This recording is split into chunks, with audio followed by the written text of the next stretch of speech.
రాగలేకపోతున్నాను. నేను ఇప్పుడే చెప్తాను, ఆగండి.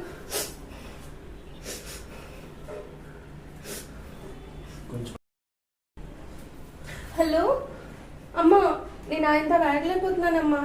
ఇంటికి వచ్చేస్తాను. ఓ అలా అంటావా? సరే సరే, ఉంటానమ్మా. ఏంది ఊరిపోతున్నావా? ఫస్ట్ టికెట్ బుక్ చేయనా? వద్దండి. ఏమన్నారు అత్తగారు? తప్పు మీరు చేశారు కాబట్టి శిక్ష కూడా మీకే పడాలన్నారు. అయితే అందుకే మా అమ్మాయి 3 నెలలు ఉందామని చెప్పి వస్తుంది ఇక్కడికి.